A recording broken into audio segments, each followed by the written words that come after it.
বড়দিনকে ঘিরে জার্মানি সেজেছে রঙিন আলোকসজ্জায়। প্রতি বছরের মতো এবারও সাধারণ মানুষের উচ্ছ্বাস উদ্দীপনার একটুও কমতি নেই। ইউরোপের অন্যান্য দেশের মতো জার্মানিও সেজেছে ক্রিসমাসের বর্ণিল আলোতে।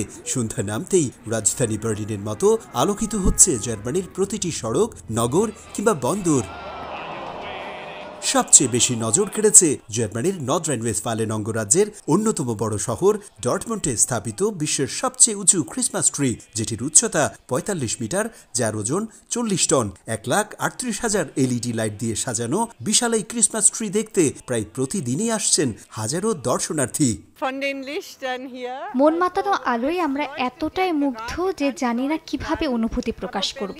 আমরা জার্মানির নানা শহরে ঘুরছি, কিন্তু বার্লিনের ক্রিসমাসের আলো মন কেড়ে নিয়েছে। ধন্যবাদ বার্লিন। এদিকে ডর্টমুন্ডের মতো রাজধানী বার্লিন সহ দেশের ছোট বড় শহর কিংবা নগরে পথে ঘাটে ক্রিসমাসের দৃষ্টিনন্দন আলোকসজ্জা দেখে মুগ্ধ স্থানীয় ও পর্যটকরা। গতকাল থেকে আমাদের ক্রিসমাস উৎসব শুরু হয়েছে। একদিকে আলোকসজ্জা, অন্যদিকে দারুণ পানীয় ও সুস্বাদু খাবার। আহা, এক কথায় অতুলনীয়।